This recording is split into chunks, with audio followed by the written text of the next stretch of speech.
Hello दोस्तों। आज हम पढ़ेंगे ममता कालिया द्वारा लिखी गई कहानी दूसरा देवदास। हर की पौड़ी पर सांझ कुछ अलग रंग में उतरती है। दिया बाती का समय या कह लो आरती की बेला। 5 बजे जो फूलों के दाने 1-1 रुपए के बिक रहे थे, इस वक्त 2-2 के हो गए हैं। भक्तों को इससे कोई शिकायत नहीं। इतनी बड़ी बड़ी मनोकामना लेकर आए हुए हैं, 1-2 रुपए का मुंह थोड़े ही देखना है। गंगा सभा के स्वयंसेवक खाकी वर्दी में मुस्तैदी से घूम रहे हैं। वे सबको सीढ़ियों पर बैठने की प्रार्थना कर रहे हैं। शांत होकर बैठिए, आरती शुरू होने वाली है। कुछ भक्तों ने स्पेशल आरती बोल रखी है। स्पेशल आरती यानी 101 या 151 रुपए वाली। गंगा तट पर हर छोटे बड़े मंदिर पर लिखा है गंगा जी का प्राचीन मंदिर। पंडितगण आरती के इंतजाम में व्यस्त है। पीतल की नीलांजनी में सहस्त्र बत्तियां घी में भिगोकर रखी हुई है। सबने देसी घी के डब्बे अपनी ईमानदारी के प्रतीक स्वरूप सजा रखे हैं। गंगा की मूर्ति के साथ साथ चामुंडा, बालकृष्ण, राधा कृष्ण, हनुमान, सीताराम की मूर्तियों की श्रृंगारपूर्ण स्थापना है। जो भी आपका आराध्य हो चुन ले। आरती से पहले स्नान। हर हर बहता गंगा जल, निर्मल नीला निष्पाप।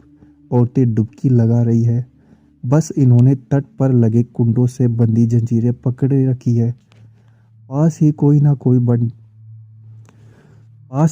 कोई पंडा जजमानों के कपड़ों लत्तों की सुरक्षा कर रहा है।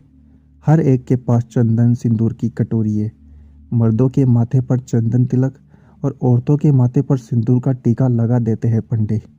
कहीं कोई दादी बाबा पहला पोता होने की खुशी में आरती करवा रहे हैं। कहीं कोई नई बहू आने की खुशी में। अभी पूरा अंधेरा नहीं गिरा है, गोधूली बेला है। यकायक सहस्त्र दीप जल उठते हैं। पंडित अपने आसन से उठ खड़े होते हैं। हाथ में अंगोछा लपेट के पंचमंजली नीलांजलि पकड़ते हैं और शुरू हो जाती है आरती। पहले पुजारियों के बर्राए गले से समवेत स्वर उठता है। जय गंगे माता, जो कोई तुझको ध्याता, सारे सुख पाता। जय गंगे माता। घंटे घड़ियाल बजते हैं। मनोतियों के दिए लिए हुए फूलों की छोटी छोटी किश्तियां गंगा की लहरों पर इटलाती हुई आगे बढ़ती है। गोताखोर दोने पकड़ उनमें रखा चढ़ावे का पैसा उठाकर मुंह में दबा लेते हैं। एक औरत ने 21 दोनों तेराए हैं। गंगा पुत्र जैसे ही एक दोने से पैसा उठाता है, औरत अगला दोना सरका देती है। गंगा पुत्र उस पर लपकता है और पहले दोने की दीपक से उसके लंगोट में आग की लपट लग जाती है। पास खड़े लोग हंसने लगते हैं, पर गंगा पुत्र हतप्रभ नहीं होता। वह झट गंगा जी में बैठ जाता है। गंगा मैया ही उसकी जीविका और जीवन है। इसके रहते वह 20 चक्कर मुंह भर भर रेजगारी बटोरता है। इसकी बीबी और बहन कुशा घाट पर रेजगारी बेचकर नोट कमाती है। 1-1 रुपए के 85 पैसे, कभी कभी 80 भी देती है, जैसा दिन हो। पुजारियों का स्वर थकने लगता है तो लता मंगेशकर की सुरीली आवाज़ लाउड स्पीकरों के साथ सहयोग करने लगती है और आरती में यकायक एक स्निग्ध सौंदर्य की रचना हो जाती है। ओम जय जगदीश हरे से हर की पौड़ी गुंजायमान हो जाती है। औरतें ज़्यादातर नहाकर वस्त्र नहीं बदलती, गीले कपड़ों में ही खड़ी खड़ी आरती में शामिल हो जाती है। पीतल की पंचमंजली नीलांजलि गर्म हो उठती है। पुजारी नीलांजलि को गंगा जल से स्पर्श कर हाथ में लिपटे अंगोछे को नामालूम ढंग से गीला कर लेते हैं। दूसरे यह दृश्य देखने से मालूम होता है वे अपना संबोधन गंगा जी के गर्भ तक पहुंचा रहे हैं। पानी पर सहस्त्र बत्ती वाले दीपकों की प्रतिछबियां चिलमिला रही है। पूरे वातावरण में अगरू चंदन की दिव्य सुगंध है। आरती के बाद बारी है संकल्प और मंत्रोच्चार की। भक्त आरती लेते हैं, चढ़ावा चढ़ाते हैं। स्पेशल भक्तों से पुजारी ब्राह्मण भोज दान मिष्ठान की धनराशि का बुलवाते हैं। आरती के क्षण इतने भव्य और दिव्य है कि भक्त हुज्जत नहीं करते, खुशी खुशी दक्षिणा देते हैं। पंडित जी प्रसन्न होकर भगवान के गले से माला उतार उतार कर यजमान के गले में डालते हैं, फिर जी खोल कर देते हैं प्रसाद। इतना कि अपना हिस्सा खाकर भी ढेर सा बचा रहता है। बांटने के लिए मुरमुरे, इलायची दाना, केले और पुष्प। खर्च हुआ पर भक्तों के चेहरे पर खर्च खर्च हुआ पर भक्तों के चेहरे पर कोई मलाल नहीं। कई खर्च सुखदाई होते हैं। कुछ पंडे अभी भी अपने तख्त पर जमे हैं। देर से आने वाले भक्तों का स्नान ध्यान अभी जारी है। आरती के दोने फिर 1 रुपए में बिकने लगे हैं। गंगाजल आकाश के साथ रंग बदल रहा है। सबब काफी देर से नहा रहा था। जब घाट पर आया तो मंगल पंडा बोले, काहो जजमान, बड़ी देर लगाई दी, हम तो डर गए थे। सबब हंसा। उसके एक बार खूबसूरत दांत सावले चेहरे पर फब उठे। उसने लापरवाही से कपड़े पहने और जांघिया निचोड़कर थैले में डाला। जब वह कुर्ते से पहुंचकर चश्मा लगा रहा था, पंडे ने उसके माथे पर चंदन तिलक लगाने को हाथ बढ़ाया। उहुं, उहुं, उसने चेहरा हटा लिया तो मंगल पंडा ने कहा, चंदन तिलक के बगैर स्नान अधूरा होता है बेटा। समम ने चुपचाप तिलक लगवा लिया। वह वापस सीढ़ियां चढ़ ही रहा था कि पौड़ी पर बने एक छोटे से मंदिर के पुजारी ने आवाज लगाई, अरे दर्शन तो करते जाओ। सबब ठिठक गया। उसकी इन चीजों में नियमित आस्था तो नहीं थी, पर नानी ने कहा था मंदिर में 20 आने चढ़ाकर आना। सबब ने कुर्ते की जेब में हाथ डाला। 1 रुपए का नोट तो मिल गया। चवन्नी के लिए उसे कुछ प्रयत्न करना पड़ा। चवन्नी जेब में नहीं थी। सबब ने थैला खकोरा। पुजारी ने उसकी परेशानी टाल दी। इधर आओ, हम दे रेजगारी। सबब ने झेपते हुए 1 का नोट जेब में रखकर 2 का नोट निकाला। पुजारी जी ने चरणामत दिया और लाल रंग का कलावा बांधने के लिए हाथ बढ़ाया। सबब का ध्यान कलावे की तरफ नहीं था। वह गंगा जी की छटा निहार रहा था। तभी एक और दुबली नाजुक सी कलाई पुजारी की तरफ बढ़ आई। पुजारी ने उस पर कलावा बांध दिया। उस हाथ ने थाली में 5.25 रुपए रखे। लड़की अब बिल्कुल बराबर में खड़ी आंख मूंद कर अर्चन कर रही थी। सबब ने यकायक मुड़कर उसकी ओर गौर किया। उसके कपड़े एकदम भीगे हुए थे, यहाँ तक कि उसके गुलाबी आंचल से सबब के कुर्ते का एक कोना भी गीला हो रहा था। लड़की के लंबे गीले बाल पीठ पर काले चमकीले शॉल की तरह लग रहे थे। दीपकों के नीम उजाले में आकाश और जल की सावली संधि बेला में लड़की बेहद सौम्य, लगभग कांस्य प्रतिमा लग रही थी। लड़की ने कहा, पंडित जी, आज तो आरती हो चुकी, क्या करें, हमें देर हो गई।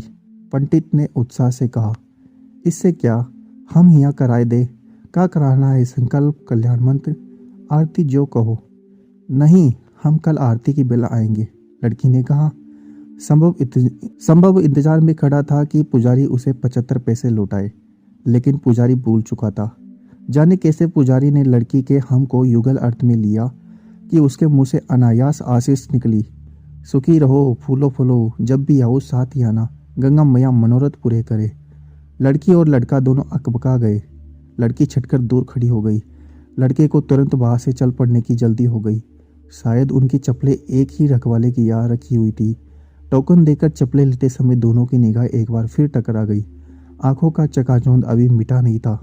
सबब आगे बढ़कर कहना चाहता था, देखिए, इसमें मेरी कोई गलती नहीं थी। पुजारी ने गलत अर्थ ले लिया। लड़की ने कहना चाहती थी, आपको इतना पास नहीं खड़ा होना चाहिए था। लड़की ने अपना होठ दांतों में दबाकर छोड़ दिया। धूल तो उसी की ही थी, बाद में तो वही आई थी। अंधेरे से घबराकर कहा कितनी पास खड़ी है, उसे कुछ खबर नहीं थी। लेकिन बातचीत के लायक दोनों की अमना स्थिति नहीं थी, पहचान भी नहीं। दोनों ने नजरें बचाते हुए चप्पलें पहनी। लड़की घबराहट में ठीक से चप्पल नहीं पहन पाई, थोड़ी सी अंगूठे में अटकाकर ही आगे बढ़ गई। सबब ने आगे लपक कर देखना चाहा कि लड़की किस तरफ गई। वह घाट की भीड़ को काटता हुआ सब्जी मंडी पहुंच गया। हर की पौड़ी और सब्जी मंडी के बीच अनेक घुमावदार गलियां थी। लड़का देख नहीं पाया था कि लड़की कहाँ ओझल हो गई। नानी का घर करीब आ गया था, लेकिन लड़का घर नहीं गया। वह वापस अनदेखी गलियों में चक्कर लगाता रहा। उसने चूड़ी की समस्त दुकानों पर नजरें दौड़ाई। हर दुकान पर भीड़ थी, पर एक भीगी गुलाबी आकृति नहीं थी। आखिर भटकते भटकते संभव हार गया। पस्त कदमों से वह घर की ओर मुड़ा। नानी ने द्वार खोलते हुए कहा, कहाँ रह गए थे लल्ला, मैं तो जी में बड़ा काँप रही थी। तुझे तो तैरना भी ना आवे, कहीं पैर फिसल जाता तो मैं तेरी माँ को कौन मुंह दिखाती। सबब ने कुछ नहीं कहा। थैला तख्त पर पटक पैर धोने नल के पास चला गया। नानी बोली, ब्यालू कर ले। संभव फिर नहीं बोला। नानी की आदत थी एक बात को कई कई बार कहती। संभव तख्त पर लेट गया। नानी ने कहा, थक गया ना? अरे तुझे मेले ठेले में चलने की आदत थोड़ी ही है। कल बैसाखी है इसलिए भीड़ बहुत बढ़ गई है। अभी तो कल देखना तिल धरने की जगह नहीं मिलेगी पौड़ी पर। चल उठ, खाए हुए को खा ले। मुझे भूख नहीं है समूह ने मुझे भूख नहीं है समूह ने कहा और करवट बदल दी। अरे क्या हो गया? आई स्नान के बाद भी भूख ना ही चमकी? तभी ना इतनी सीख मलाई दई है। मैंने सविता से पहले ही कहा था इसे अकेला ना भेज, यहाँ जी ना लगे इसका। नानी पास खड़े खटोले पर अधलेटी हो गई। उम्र के साथ साथ नानी की काया इतनी संक्षिप्त हो गई थी कि वे फैल पसर कर सोती तो उनके लिए खटोला पर्याप्त था, पर उन्हें सिकुड़कर गठरी बनकर सोने की आदत थी। गंगा को छूकर आती हवा से आंगन काफी शीतल था। ऊपर से नानी ने रोज की तरह शाम को चौक भी धो डाला था। नींद और स्वप्न के बीच संभव की आंखों में गांठ की पूरी बात उतर आई। लड़की का आंख मूंद कर अर्चना करना, माथे पर भीगे बालों की लट, कुर्ते को छूता उसका गुलाबी आंचल और पुजारी से कहता उसका सौम्य स्वर, हम कल आएंगे। संभव की आंख खुल गई। यह तो भूल ही गया था लड़की ने कल वहां आने का वचन दिया था। संभव आशा और उत्साह से उठ बैठा। नानी को झकझोरते हुए बोला, नानी नानी चलो खा ले, मुझे भूख लगी है। नानी की नींद झूले के समान थी, कभी गहरी कभी उथली। उथले जोठे में उन्हें देवते की सुध आई। बे रसोई से थाली उठा लाई। संभव ने बहुत मग्न होकर खाना शुरू किया। वाह नानी, क्या आलू टमाटर बनाया है। माँ तो ऐसा बिल्कुल नहीं बना सकती। ककड़ी का रायता मुझे बहुत पसंद है। खाते खाते संभव को याद आया, आशीर्वाद की दुर्घटना तो बाद में घटी थी। वह कोर हाथ में लिए बैठा रह गया। उसकी आंखों के बीच आगे कुछ घंटे पहले का सारा दृश्य गुम गया।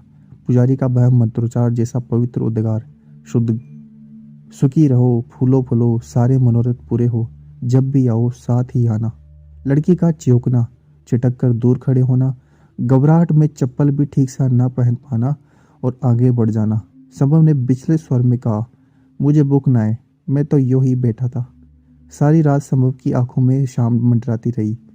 इसकी ज़्यादा उम्र नहीं थी, इसी साल एमए पूरा किया था। अब वह सिविल सर्विसेज प्रतियोगिता में बैठने वाला था। माता पिता का ख्याल था कि वह हरिद्वार जाकर गंगा जी के दर्शन कर ले तो बैग खट के सिविल सेवा में चुन लिया जाएगा। लड़का इन टोटकों को नहीं मानता था, पर घूमना और नानी से मिलना उसे पसंद था। अभी तक उसके जीवन में कोई लड़की किसी अहम भूमिका में नहीं आई थी। लड़कियां या तो क्लास में बाईं तरफ की बेंचों पर बैठने वाली एक कतार थी, या फिर ताई चाची की लड़कियां जिनके साथ खेलते खाते वह बड़ा हुआ था। इस तरह बिल्कुल अकेली अनजान जगह पर एक अनाम लड़की का सद्य स्नात दशा में सामने आना, पुजारी का गलत समझना, आशीर्वाद देना, लड़की का घबराना और चल देना, सब मिलाकर एक नई निराली अनुभूति थी जिसमें उसे कुछ और ज़्यादा बेचैनी लग रही थी। उसने मन ही मन तय किया कि कल शाम 5 बजे से ही वह घाट पर जाकर बैठ जाएगा। पौड़ी पर इस तरह बैठेगा कि कल वाले पुजारी के देवालय पर सीधी आंख पड़े। उसने तो लड़की का नाम भी नहीं पूछा। वैसे वह हरिद्वार की नहीं लगती थी। कैसी लगती थी समम ने याद करने की कोशिश की। उसे सिर्फ दुबली पतली काया, गुलाबी साड़ी और भीगी भीगी शाम सलोनी आंखें दिखी। उसे अफसोस था कि वह उसे ठीक से देख भी नहीं पाया, पर यह तय था कि वह उसे हजारों की भीड़ में भी पहचान लेगा। अभी चिड़ियों ने आंगन में लगे अमरूद के पेड़ पर चहचहाना शुरू ही किया था कि नानी ने आवाज़ दी, लल्ला चलेगा गंगा जी, आज बैसाखी है। सबब को लगा कि वह रात पर सोया नहीं है। नानी की मौजूदगी में जैसे उसे संकोच हो रहा था। उसने कहा, तुम मेरे नाम की डुबकी लगा लेना नानी, मैं तो अभी सोऊंगा। नानी द्वार उड़काकर चली गई तो लड़के ने अपनी कल्पना को निर्द्वंद्व छोड़ दिया। आज जब वह सलोनी उसे देखेगी तो वह उसके पास जाकर कहेगा, पुजारी जी की नादानी का मुझे बेहद अफसोस है। यकीन मानिए पंडित जी मेरे लिए उतने ही अनजान हैं जितने आपके लिए। लड़की कहेगी, कोई बात नहीं। वह पूछेगा, आप दिल्ली से आई है? लड़की कहेगी, नहीं, हम तो क्या है। बस उसके हाथ पते की बात लग जाएगी। अगर उसने रुख दिखाया तो वह कहेगा, मेरा नाम संभव है, और आपका? वह क्या कहेगी? इसका क्या नाम होगा? वह बीए में पढ़ रही होगी या एमए में? इन सवालों के जवाब वह अभी ढूंढ नहीं पाया था। नानी वापस आ गई। ले तू, अभी तू सुपने ले रहा है? बाहर लाखन लाख लोग नहान कर लिए। अरे कभी तो बड़ों का कहा कर लो। लड़के की तंद्रा नष्ट हो गई। नानी उबाच के बीच सपने 9-2-11 हो गए। लड़के ने उड़ते उड़ते तय किया कि इस वक्त वह घाट पर चला जाएगा, पर नहाएगा नहीं। हाथ मुंह धोकर प्रार्थना कर लेगा। कुछ देर पौड़ी पर बैठ गंगा जी की जलराशि निहारेगा। लौटते हुए मथुरा जी की प्राचीन दुकान से गर्म जलेबी खरीदेगा और वापस आ जाएगा। उसने कुर्ते की जेब में 20 का नोट डाला और चल दिया। वास्तव में पौड़ी पर आज अद्भुत भीड़ थी। गंगा जी के घाट से भी छोड़ा मानव रेला दिखाई दे रहा था। भोर की आरती हो चुकी थी, लेकिन भजन जोर शोर से बज रहा था। नारियल, फूल, प्रसाद की घनघोर बिक्री थी। भीड़ लड़के ने दिल्ली में भी देखी थी, बल्कि रोज देखता था। दफ्तर जाती भीड़, खरीद फरोख्त करती भीड़, तमाशा देखती भीड़, सड़क क्रॉस करती भीड़। लेकिन इस भीड़ का अंदाज निराला था। इस भीड़ में एक सूत्रता थी। न यह जाति का महत्व था, न भाषा का महत्व, उद्देश्य का था, और वह सबका समान था। जीवन के प्रति कल्याण की कामना। इस भीड़ में दौड़ नहीं थी, अतिक्रमण नहीं था। और भी अनोखी बात यह थी कि कोई भी स्नानार्थी किसी सैलानी आनंद में डुबकी नहीं लगा रहा था, बल्कि स्नान से ज़्यादा समय ध्यान ले रहा था। दूर जलधारा के बीच एक आदमी सूर्य की ओर उन्मुख हाथ जोड़े खड़ा था। उसके चेहरे पर इतना विभोर विनीत भाव, मानो उसने अपना सारा अहम त्याग दिया है, जिसके अंदर स्व से जनित कोई कुंठा शेष नहीं है। वह शुद्ध रूप से चेतन स्वरूप आत्मा राम और निर्मलानंद है। एक छोटे से लड़के ने लगभग हंसते हुए उसको ध्यान भंग किया। भैया आप नहीं नहाएंगे? सबों ने गौर किया। जाने कब पौड़ी पर उसके नजदीक यह बच्चा बैठा था। उसका बाल चंदन चर्चित था, चेहरे पर चमकीली ताजगी थी। अकेले हो? नहीं, बुआ साथ है। कहाँ से आई हो? रोहतक। अब वापस जाओगे? नहीं, बच्चे ने चमकीली आंखों से बताया। अभी तो मनसा देवी जाना है, वह उधर। बच्चा सामने पहाड़ी पर बना एक मंदिर इंगित से दिखाने लगा। यह स्थल संभव को पहले दिन से ही अपनी ओर खींच रहा था, लेकिन नानी ने उसे यह बरत दिया था। ना लल्ला, मनसा देवी जाना है तो क्या वह झूला गाड़ी में तो बैठी हो ना? रस्सी से चलती है, क्या पता कब टूट जाए। एक बार टूटी थी, हजारों मारे गिरे थे। जानना है तो छड़कर जाना, उसका महात्मा अलग है। सबब बहुत शारीरिक मेहनत में यकीन नहीं करता था। बरसों से कुर्सी पर बैठ पढ़ते पढ़ते उसे सक्रियता के नाम पर हमेशा किसी दिमागी कसरत का ही ध्यान आता था। उसे यहाँ सुबह सुबह नानी का झाड़ू लगाना, चक्की चलाना, पानी भरना, रात के मांजे बर्तन फिर से धो धोकर लगाना सब कष्ट दे रहा था। वह ऐतराज नहीं कर रहा था तो सिर्फ इसलिए कि महज 4 दिन रुककर अब वह नानी की दिनचर्या में हस्तक्षेप करने का अधिकारी नहीं बन सकता। सबों ने बच्चे से कहा, अगर गिर गए तो? बच्चा हंसा। इतने बड़े होकर डरते हो भैया? गिरेंगे कैसे? इतने लोग जो चढ़ रहे हैं। शहर के इतिहास के साथ साथ संभव उसका भूगोल भी आत्मसात करना चाहता था। इसलिए थोड़ी देर बाद वह अटकता भटकता उस जगह पहुंच गया जहां से रोपवे शुरू होती थी। रोपवे के नाम पर कोई धर्म आडंबर नहीं था। उषा ब्रेको सर्विस की खिड़की के आगे लगा लंबा क्यू था। वही मनसा देवी पर चढ़ाने वाली चुनरी और प्रसाद की थैलियाँ बिक रही थी, 5, 7 और 11 रुपए की। कई बच्चे बिंदी पाउडर और उसके साँचे बेच रहे थे, 3-3 रुपए। उन्होंने अपनी हथेली पर कलात्मक बिंदियाँ बना रखी थी, नमूने की खातिर। उससे पहले समम ने कभी बिंदी जैसे श्रृंगार प्रसाधन पर ध्यान नहीं दिया था। अब यकायक उसे यह बिंदियाँ बहुत आकर्षक लगी। मन ही मन उसने एक बिंदी उस अज्ञात यौवना के माथे पर सजा दी। मांग में तारे भर देने जैसे कई गाने उसे आज आधे अधूरे याद आकर रह गए। उसका नंबर बहुत जल्द आ गया। अब वह दूसरी कतार में था, जहाँ से केबल कार में बैठना था। सभी काम बड़ी तत्परता से हो रहे थे। जल्दी ही वह विशाल परिसर में पहुंच गया, जहाँ लाल, पीली, नीली, गुलाबी केबल कार बारी बारी से आकर रुकती, 4 यात्री बैठाती और रवाना हो जाती। केबल कार का द्वार खोलने और बंद करने की चाबी ऑपरेटर के नियंत्रण में थी। संभव एक गुलाबी केबल कार में बैठ गया। कल से उसे गुलाबी के सिवा और कोई रंग नहीं सुहा रहा था। उसने सामने की सीट पर एक नवविवाहित दंपति छड़ावे की बड़ी थैली और एक वृद्ध छड़ावे की छोटी थैली लिए बैठे थे। संभव को अफसोस हुआ कि वह छड़ावा खरीदकर नहीं लाया। इस वक्त जहाँ से केबल कार गुजर रही थी, नीचे कतारबद्ध फूल खिले हुए थे। लगता था रंग बिरंगी बादियों से कोई हिंडोला उड़ा जा रहा है।